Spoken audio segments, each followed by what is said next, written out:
Welcome to One Insight. My name is Rich Litvin. I grew up in London and I now live in LA. And this is a podcast for extraordinary top performers.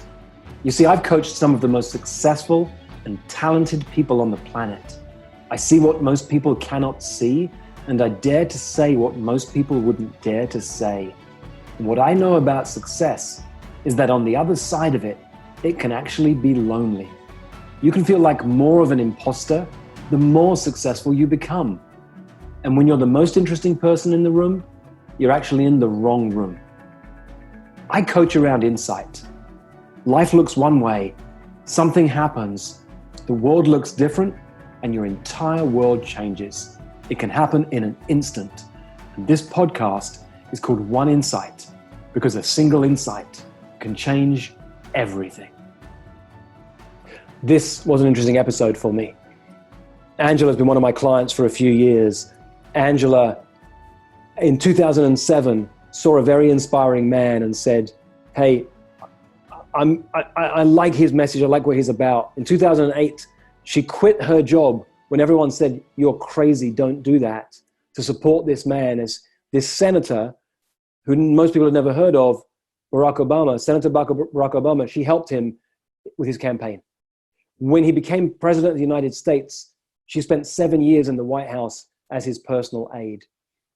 She spent the last year writing a book, been in conversations with high-level publishers about leaving a legacy in the world. And in this particular call, I coach her and I bring in real directness and power and lead her. I get told sometimes in coaching schools, you're not supposed to lead the client. I didn't lead from any sense of attachment. I said to her, this is not for you, then let it go. But I'm going to tell you what I think, what I believe. And I said, right now, Angela, stop being selfish. It's time to share the leadership lessons you learned from sitting next to, from being with, from observing one of the most fascinating presidents in recent history, President Barack Obama. I drew out from her 3 lessons that she would teach to people right now at this interesting and challenging moment in time that they could take from there. And then I got a commitment from her to teach this to my community. Our upcoming, we've got a virtual intensive coming up, where she'll teach this in one of the calls. Dive in, enjoy, watch or listen as a coach, how I'm playing with a client, and then let yourself be coached around what's the message that you're not sharing right now? And how are you being selfish because you won't get out of your own way and say something that feels scary? Okay. Hello, Angela. Hi, Rich. Hey, nice to see you. Good to see you too. I've literally stopped asking people the question that we go to by default, which is, how are you? Because we are living in very interesting times right now. Yeah, it's a complicated answer. Correct. And we originally set up this podcast so that I could draw out your story, tell it in a way that's really inspiring and supports you. However, I'm a coach and I show up in real time and I say to my clients, hey, how can I help you? What's going on? So how can I help you? What's going on? I knew that was the question you were going to ask. So of course, me trying to prepare, I've been thinking through, what do I want help on?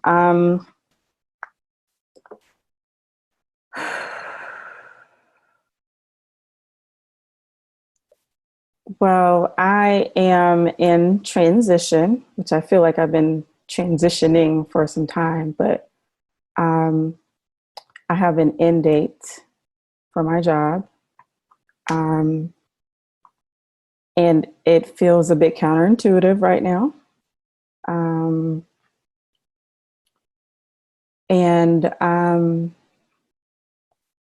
The plan was to go off on a speaking, really lift my speaking business, the speaking portion, and put myself out there. And I finally felt like I got to the place where I was ready to do that even more.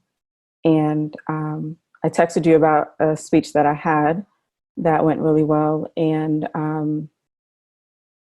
it's funny because in the middle of the forum where I spoke, they shut down the university. And so like in the midst of me feeling like I'm launching in this new thing, that everything around me is pulling, like shutting it down. And so I've just been grappling with that. And taking it all in, like I still believe that it's a message that's almost even more important to be heard now. And it's more on people's radar now than before.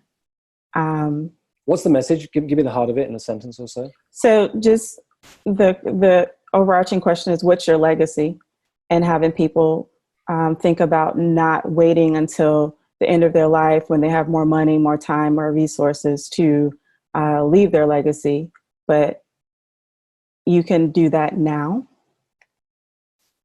And it's, I kind of charted through my story of figuring out what I want to give to the world, what's my purpose in life, and really rising up to the occasion of helping Barack Obama become the next president of the United States, throwing caution to the wind of sorts to go do that. I love that it's the first time you've ever said that out loud in a way to me. It's always, I have to draw that out of you.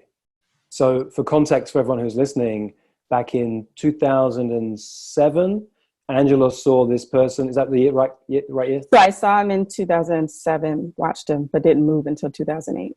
Great. 2007, Angela sees this interesting man who seems kind of inspiring. And by 2008, she says, okay, I need to help this man. This man is someone who most of us don't really know very well. He's Senator Barack Obama. I'm going to quit my job. So you quit your job. How many people said to you, that's an amazing idea. We're 100% behind you. Good for you. Nobody said that. Right. In fact, folks said the exact opposite. Yes, you're crazy. Don't do that. There's nothing safer than a job right now. You quit your job and you went to support some man who most people had never heard of. And you supported him so much and so powerfully in that time of the transition to that when he became president, he brought you along as one of his aides, and you spent 7 years working closely with Barack Obama and Michelle Obama in the White House. Is that the headline of the story? Yes. Yes. Right. Yeah. It's a powerful story, and it's a story that needs to be told. And that was the premise of this call today, to draw that story out so you can tell it. And so nothing's really changed, because in this moment, there's a part of me that craves the leadership of Barack Obama. The cool, calm calculation that he brings. What were you about to say to me? I feel like the one thing that he posted that said, everyone stay home, is the thing that really made people start to think, oh, maybe I should think about staying home. So even, we talked about behind the scenes leadership, how important that is as well.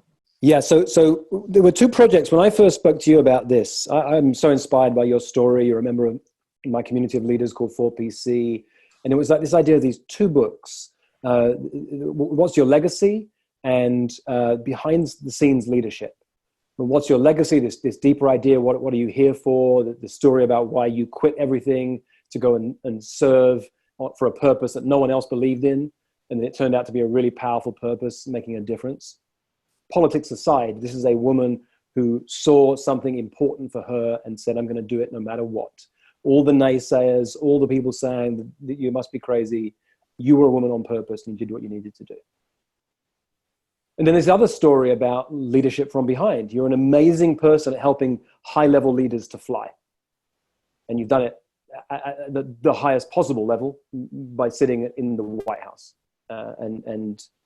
My most fun photos of Angela, you can just put Angela Tennyson into Google, and on image, the two photos that come up with her basically playing with Barack Obama in the White House, having fun together. It's really beautiful. What I'm about to say is not true. It's a thought that comes from me. I'm going to throw it out and then we'll see where it goes. So when I think of those two messages right now, what's your legacy and behind the scenes leadership? What comes to me is, might not be a good time to be talking about the word legacy, because so many of us are actually literally looking at our mortality in a new way. And so it's a little bit scary to have that message. When times are good, it's like, why are you really here? What's your purpose? What do you want to do when you die? And I had a friend came over just now because he ordered some groceries to be sent to my house because he can't get into his house. And I stood 6 feet away from him in the front of the doorstep. My friend couldn't get close to him. We're all thinking about things in a strange way right now. So again, not the truth, but a truth that I am thinking of in this moment. What if your messages were turned around? And the first message is not the what's your legacy, but it's the leadership lesson. That's what people need right now, Angela. They need people who understand how to take risks, how to handle challenging circumstances, how to be a leader when everyone around you is saying, hell no, and you believe this is the way that you need to go. You know this for yourself because it's who you are, and you've sat at the side of one of the most inspiring presidents we've had in this country, and you've seen how he's made leadership decisions. So what comes to me, and I know you're going to hate me saying this, but the message that you could take out into the world right now is leadership lessons from Barack Obama.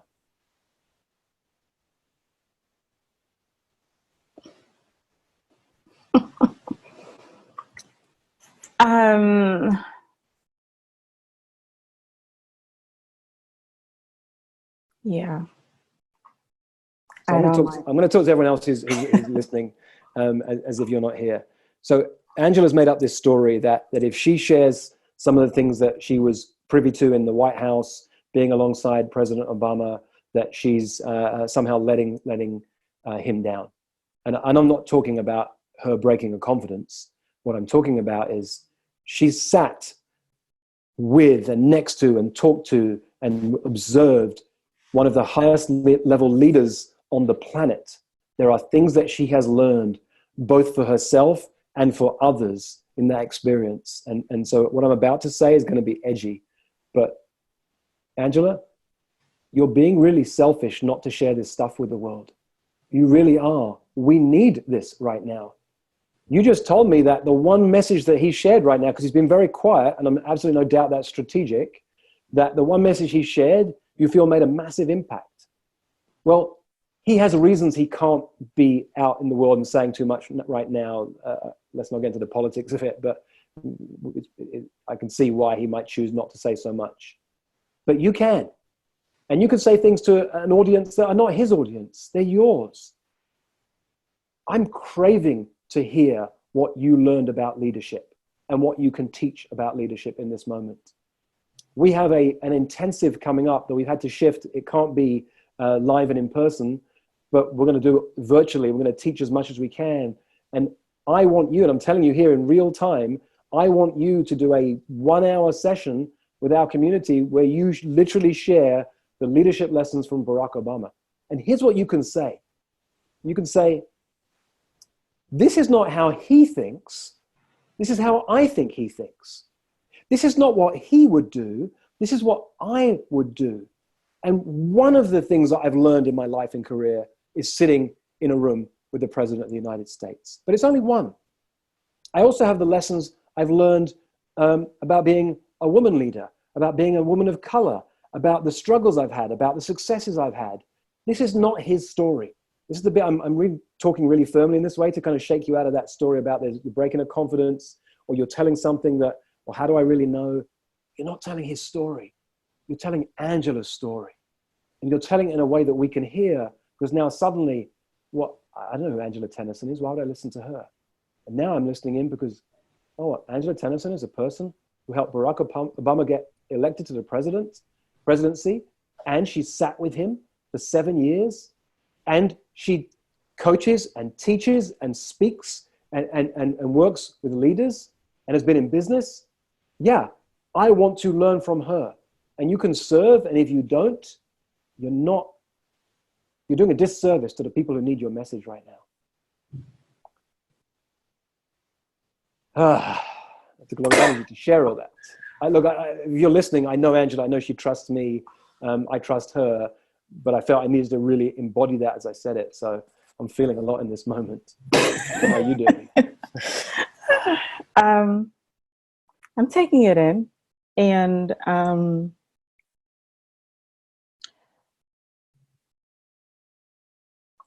in, thinking about my message and some of the things that I want to say, I kind of thought this was round two. Yep.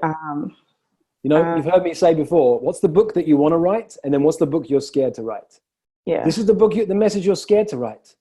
And the universe has said to you, hey, you can't mess around. Look, it said it to you in 2008. No, I imagine it said it to you sometime in 2007. You kept saying, I'm not ready. This is not the right time. This would be crazy. And then by 2008, you said, I have to do something. I have to make a difference. Well, you're being called again.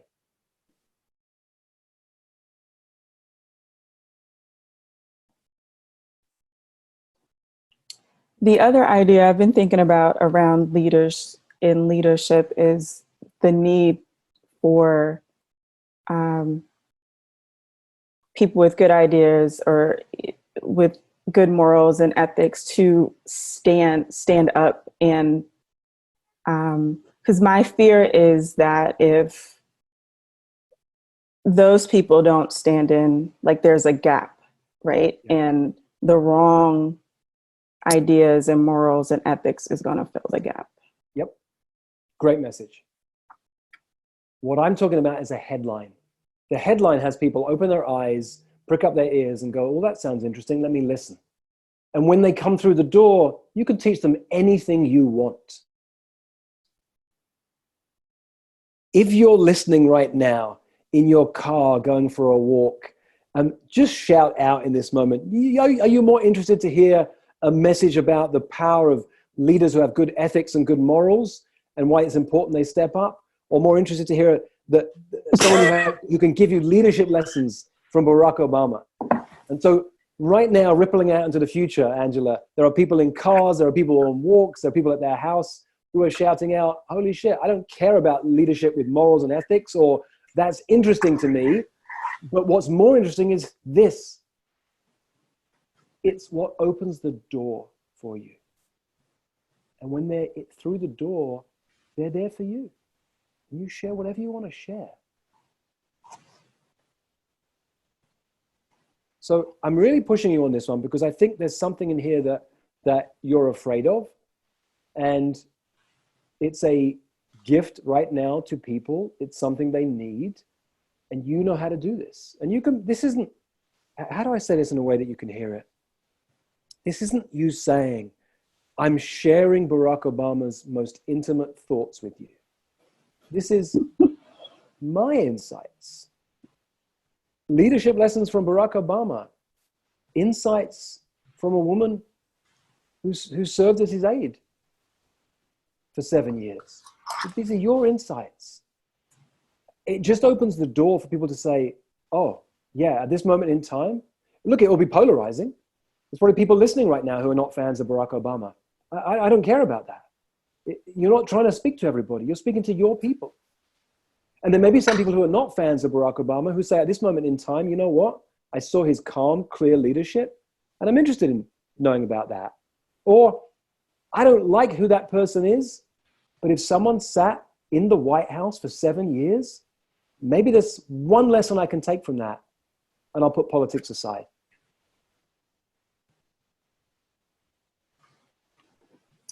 Swallowing hard.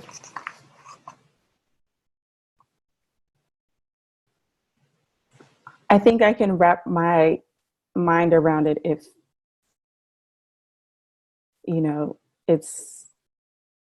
it's me, my perception. And again, I'm not speaking for him.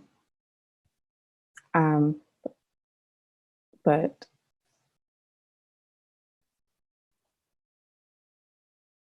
okay, let me make it simple for you. Sometimes you have to push your clients, you guys, and then with no attachment. If Angela's not going to play this game, I'm not pushing it because I have attachment to it. Whilst I think there's real value for her, and I'm really, really clear and direct with her right now, I'm a coach. I'm not here to tell her what to do. So if she pushes back, it means it's not the right time. It means that it's not the right message. But I can still play with her, right? So here you go. I'm inviting you to lead a call on our virtual intensive to speak for, and you have a choice. You have 60 up to 60 minutes. So you could do a 20-minute talk and then take questions. You could do 20-minute talk, and that's all you need to do. You could have up to 60 minutes to play however you want to play. I have a request that you share with our community the leadership lessons from Barack Obama by Angela Tennyson, who was an aide to President Obama for 7 years.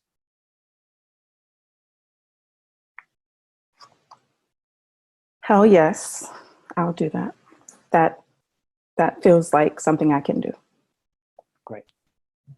It's always one tiny step at a time, and it's always in these small acts of courage. That's what it takes right now. It's going to take courage. And you just did, you said yes. So my team will be reaching out to you. It took a little bit of courage. But the moment you've said yes, no, now you can relax. Now the issue isn't, am I going to do it or am I not? It's, oh, what am I going to do? Am I going to speak for a few minutes? I'm going to take questions. How will I do it? Great. That's a much more interesting question to be in right now. Yeah. Okay. And that's it. And you might discover after that talk that nobody was interested. You might discover no one signs up for it because these are optional. If nobody signs up for it, there might be a clue for you there. If they sign up for it, but afterwards, when they give you feedback, they say, actually, had no interest to me, there's feedback. Or maybe I need to change the angle of the talk, or maybe that's not my message right now. And I think you'll be surprised. Now, here's how you approach it, having said yes just now, and being heard by thousands of people, by the way, so you can't take this one back. Having said yes to this, now the question is, okay, what do people most need to hear right now? Because if I'd invited you to do that talk 6 months ago, you might have had a range of different things you would talk about. But now in this moment, what do they need to hear? And you tell me, what are the top 3 things that you think that people most need to hear, either from your observing President Obama or from your own life experiences about the challenges you went on to be that person who sat in the White House?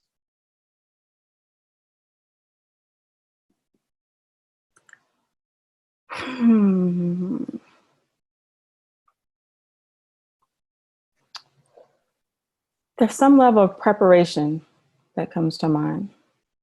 Yep.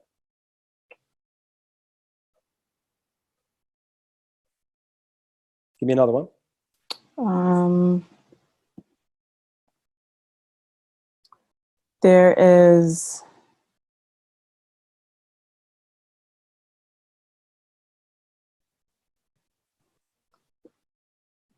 there's courage.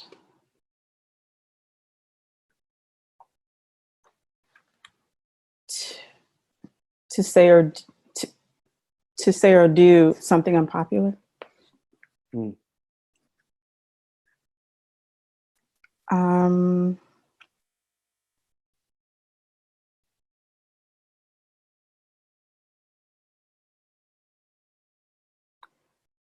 I also feel there's a level of compassion, empathy in there as well.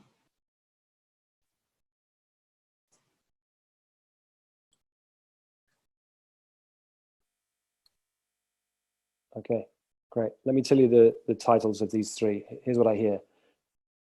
Number 1, in this talk, you're going to take this will be 3 lessons from being a personal aide to Barack Obama and being a leadership and a consultant and coach. Number 1, preparation versus panic.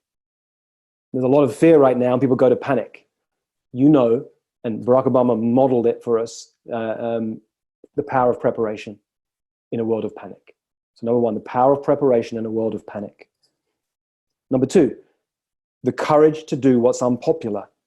What I wrote down before you said that is how to say yes when everybody else says no. And the third one, the power of compassion in the midst of chaos. That's it. You can teach those 3 things. 5 minutes on each. It's 15 minutes. And then you see, maybe there's 3 more that you'll teach, and you'll teach 6 principles. Maybe you'll teach those 3 and ask, okay, what questions do you have for me? Now, if they ask questions, then you can play. You can say, you can be a teacher and teach, or you can be a coach and coach. Oh, well, why did you ask that question? What's going on for you? Let me help you with that. You get to play. You're very gifted as a teacher, very gifted as a coach, and you get to play. but there are leadership lessons right now. Now, if we sat down and asked Barack Obama what were his top 3 lessons, he may have said the same 3, he may have said something completely different. This is not his story, it's yours. And there's a door that gets opened when people go, wow, you did that? How did you do that? I'm really curious. What did you learn from that? And then you get to tell your own lessons and share your own story. Thank you. Okay, that's it. We're done.